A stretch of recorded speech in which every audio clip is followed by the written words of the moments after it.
Hello students, Saraswati group of education के इस YouTube channel पर आप सभी का स्वागत है। हम सारणी पढ़ रहे थे। सारणी में हमने सारणी की परिभाषा, उपसारणिक सैखंड पढ़ लिए थे। प्रश्नावली 4.1 के उदाहरण पढ़ लिए थे। आज हम प्रश्नावली 4.1 के सवालों को पढ़ेंगे। प्रश्नावली 4.1 का पहला सवाल है के किस मान के लिए ये जो सारणिक है इसका मान शून्य होगा। मतलब ये एक सारणिक है, इसका मान कितना है? शून्य है। कैसे करेंगे इसको? एक सारणिक है के 4 2 -3 और इसका मान कितना है? 0। तो एक द्वितीय क्रम की सारणिक है, इसका मान कैसे निकालते हैं? ये जो अग्र विकर्ण है इनका तो आपस में गुणा करते हैं। कितना हो जाएगा? -3 की चिन्ह फिर माइनस का, और ये जो पश्चिम विकर्ण है इनका आपस में गुणा करेंगे। 4 दूनी 8 बराबर कितना हो गया? 0। तो -3 के -8 प्लस का हो जाएगा ये, और के बराबर हो जाएगा -8/3। बात समझ में आ गई? के का ये मान होगा ना, तो यहाँ पर यदि के का ये मान हो तो इस सारणी का मान कितना आएगा? 0 आएगा। आ गई बात समझ में? दूसरा प्रश्न है, यदि ये सारणिक है बराबर 0 है तो x अनुपात y ज्ञात कीजिए। दूसरा है, सारणी दी हुई है x 2 y 4 और इसका मान कितना है? 0। ये भी वही द्वितीय क्रम की सारणिक है, तो इसका हल क्या होगा? इसका मान क्या होगा? 4x - 2y बराबर कितना? 0। हमें यहाँ पर x का और y का अनुपात ज्ञात करना है, तो पहले तो इसका पक्षांतरण कर दो। 4x बराबर 2y, तो x का और y का अनुपात क्या आ जाएगा? 2, और ये 4 इधर चला जाएगा। कितना आ गया? x का और y का अनुपात बन गया 1:2। बात समझ में आ गई? अगला सवाल है सवाल नंबर 3। सवाल नंबर 3 है, यदि ये सारणिक है इसका मान 4 है और इस सारणी का मान 7 है तो x तथा y का मान ज्ञात कीजिए। पहली सारणी लेते हैं, हल करेंगे। पहली सारणी है 2y 3x और इस सारणी का मान कितना है? 4 है। तो ये एक द्वितीय क्रम की सारणी है और इसका जो मान निकालेंगे वही 2x अग्र विकर्णों का गुणा माइनस इनका गुणा करेंगे 3y बराबर 4। ये आ गई समीकरण 1। दूसरी सारणी है x y 4 2 और इस सारणी का मान कितना है? 7 है। इसका मान 7 है। इसका जो मान निकालेंगे ये तो हो गया 2x - 4y बराबर 7। यह समीकरण 2 हुई। ठीक है, अब ये दो चर वाली रैखिक समीकरण बन गई, जिसकी कौन कौन सी विधि है? विलोपन, प्रतिस्थापन, वज्रमूल पढ़ाया, किसी से भी हल करो। तो यहाँ पर हम विलोपन का प्रयोग करें तो यहाँ पर x का गुणांक 2 है, ये भी x का गुणांक 2 है, तो समीकरण 1 में समीकरण 2 को गठारें। समीकरण 1 में समीकरण 2 को गठाने पर, तो गठाएंगे तो समीकरण 1 तो है 2x - 3y बराबर 4 और दूसरा समीकरण है 2x - 4y बराबर 7। गठाएंगे तो चिन्ह बदल जाते हैं, ये तो कैंसिल हो गया, यहाँ पर y बच गया और यहाँ पर माइनस की कितने बच गई? 3। y का मान आ गया। y का मान किसी भी समीकरण में रख दो, x का निकल जाएगा। समीकरण 1 में रख रहे हैं, समीकरण 1 में y का मान रखने पर तो यहाँ पर यह आ जाएगा 2x - 3 × y का मान -3 बराबर 4। ये हो गया 2x 3 3 9 बराबर 4, 2x 4 -9 माइनस के कितने बच जाएंगे? 5 और x का मान कितना आ जाएगा? -5/2। x का मान तो -5/2 और y का मान -2 3। फिर आगे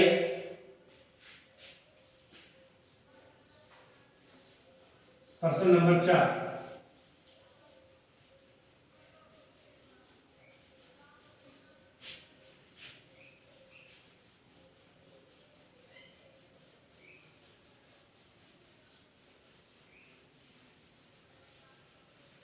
प्रश्न नंबर 4 है, ये सारणिक है, इसका मान दिया हुआ है 0, तो x का मान ज्ञात कीजिए। तो इसको हल करो, यहीं पर हल कर देते हैं, गुणा करेंगे। x माइनस 1 का गुणा तो किससे होगा, x माइनस 3 से, minus x into x minus 2 बराबर कितना है 0। अब इसको हल करो, गुणा करेंगे x square minus 3x minus 1 से गुणा माइनस x प्लस 3, इसका गुणा करेंगे माइनस x स्क्वायर और प्लस 2x बराबर 0। x स्क्वायर माइनस का प्लस का कैंसिल हो गया, माइनस के कितने हो गए 4x, माइनस के तो 4x प्लस के 2x, तो माइनस के 2x बच गए, माइनस 2x प्लस 3 बराबर 0। और जब पक्षांतरण करेंगे माइनस 2x बराबर माइनस 3 और x बराबर माइनस 3 बटा माइनस 2, x का मान कितना आ गया 3 बटा 2। बात समझ में आ गई। अगला सवाल है,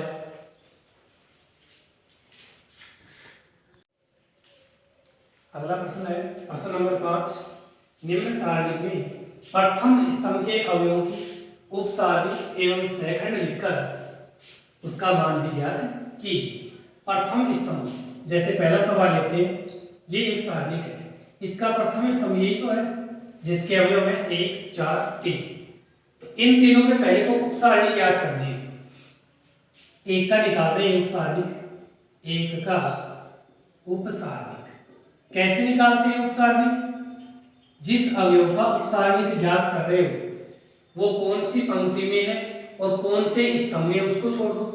तो ये तो पहली तो पंक्ति छूट गई, पहला स्तंभ छूट गया, बच गया क्या -1 5 2 और 2 ये, और इसका जब मान निकालेंगे -2 माइनस 5 दूनी 10 और ये माइनस के 12। ठीक है। अब दूसरा में 4 का उपसारणिक, 4 का उपसारणिक, तो इसका उपसारणिक क्या होगा, दूसरी पंक्ति छूट जाएगी, पहला स्तंभ छूट जाएगा, क्या बचेगा -3 5 2 2। इसको हल करेंगे -6 माइनस 10 माइनस के 16।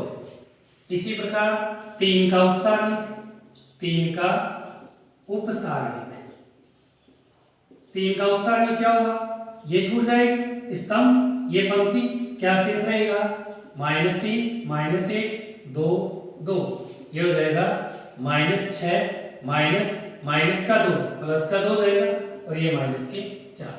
ये तो आ गई क्या उपसारणिक। ठीक है। अब सहखंड निकाल लें। सहखंड के लिए क्या करते हैं, ये जो उपसारणिक है एक तरह से इन्हीं में चिन्हों को निर्धारित और करते हैं। तो यहाँ पर देखो पहला एक कौन सा अवयव है ये A1 1, तो इसका सहखंड क्या बनेगा, का सहखंड बनेगा -1 की पावर 1 + 1 इनटू उपसारणिक 1 की उपसारणिक -1 5 2 2। यहाँ पर देखो घात 1 + 1 2 सम संख्या में है, तो ये चिन्ह प्लस का हो जाएगा और ये आ जाएगा इसका -12। ठीक है। अब A21 यही तो है, दूसरी पंक्ति पहला स्तंभ 4 का सहखंड क्या बनेगा, -1 की पावर 2 + 1 इनटू उपसारणिक 4 का उपसारणिक ये था -3 5 2 2। तो माइनस की घात विषम संख्या में है तो चिन्ह किसका आएगा माइनस का, और इस उपसारणिक का मान कितना आया था -16, तो ये किसके हो जाएंगे +16। इसी प्रकार A31, भाई तीसरी तो पंक्ति है और पहला स्तंभ है, A31 3 का सहखंड, तो ये क्या होगा वही -1 की पावर 3 + 1, उपसारणिक कितना है इसका -3 -1 22, कितना हो गया ये -4। ये क्या बन गए इसके, ये सहखंड आ गई और ये क्या है उपसारणिक है। इसी प्रकार इसका निकालना है। इसमें देखो अभी इसका मान निकालना है, आगे वो कह रहा है ना उसका मान भी ज्ञात कीजिए। इस सारणी का मान और निकालना है। तो मान कैसे निकालेंगे? जैसे a बराबर ये कौन सा अवयव था a11, तो इसका सेकंड f11 प्लस ये कौन सा था a21 और इसका सेकंड f21 प्लस ये a31 और इसका सेकंड f31। यहाँ पर देखो ये जो सेकंड है इन्हीं को तो व्यक्त करते हैं। ये कौन सा था f11, ये सेकंड था a11 का, इसका मतलब तो क्या है ये अवयव है पहली पंक्ति पहले स्तंभ का, और ये सेकंड इस सेकंड को व्यक्त करते हैं। ये क्या है f21 का मान कितना है 16, f31 का मान कितना है -4। तो यहाँ पर मान रख दो a बराबर a11 कितना है 1 इंटू f11 कितना आया माइनस के पावर प्लस a21 कितना है 4 इंटू f21 कितना आया 16 प्लस a31 कितना है 3 f31 कितना आया -4। तो ये हो गया a बराबर -12 64 -12। तो ये हो गया a बराबर 64 माइनस के कितने हो गए 24 और कितना आ गया ये 40। इसका सारणी का मान क्या आ गया 40। बात समझ में आ गई। अब इसका इसी प्रकार निकाल सकते हो। पहला जो ये स्तंभ है इसके अनुदिश, तो उपसारणी तो क्या होगा a को इसको छोड़ देंगे, इसको b f c किया जाएगा। चलो इसको निकाल लेते हैं।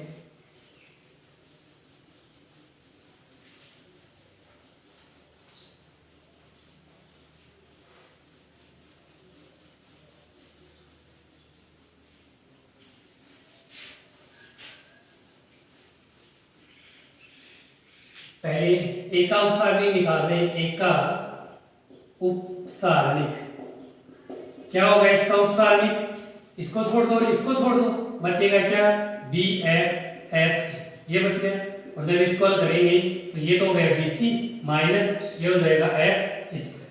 या इसी प्रकार पहले स्तंभ, पहला स्तंभ यही तो है एच का, एच का उपसारणिक क्या होगा एच का उपसारणिक बराबर एच, ये पंक्ति छूट जाएगी ये स्तंभ छूट जाएगा, बचेगा क्या एच एफ जी सी और ये आ जाएगा H C minus F G, ये आ जाएगा। फिर जी का उपसारणिक, जी का उपसारणिक, जी का उपसारणिक क्या आएगा ये और ये छूट जाएगा एच बी जी एफ और ये आ जाएगा एच एफ माइनस बी जी।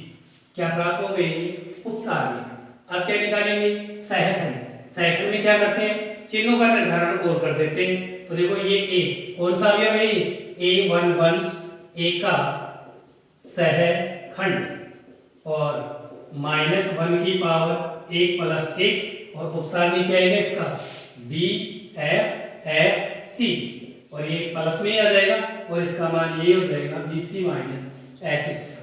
ठीक है, इसी प्रकार इसका निकालेंगे a21 है h का सहखंड, ये हो जाएगा -1 की पावर 2 प्लस 1 इंटू उपसारणिक ये है एच एफ जी सी, इसका मान विषम घात में आ गया, चिन्ह किसका आएगा माइनस का और इसका मान क्या बनेगा H C minus F G और जब इसको अंदर माइनस से गुणा करेंगे चेंज हो जाएगा F G minus H C, ये हो जाएगा।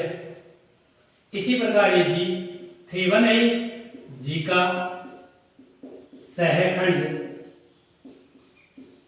और इसका सहखंड क्या आएगा -1 की पावर 3 प्लस 1 इंटू उपसारणिक क्या है इसका एच बी जी एफ।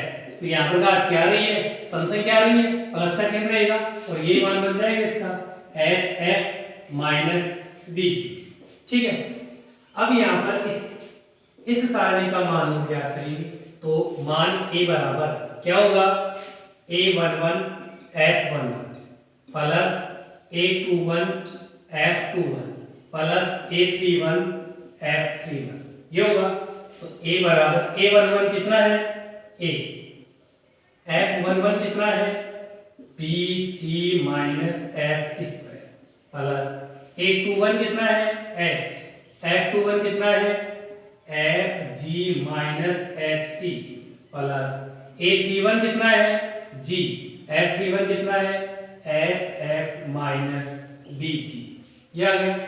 हल कर लो इसको, तो ये सारणी का मान A बराबर हो जाएगा ABC minus AF square plus HFG minus CH square plus HFG minus BG square, ये आ गया।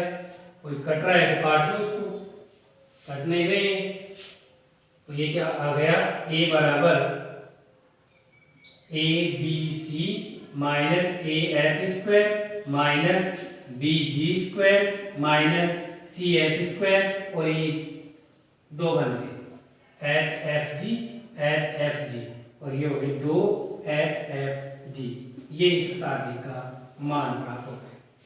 आ गई बात समझ में। फिर आगे है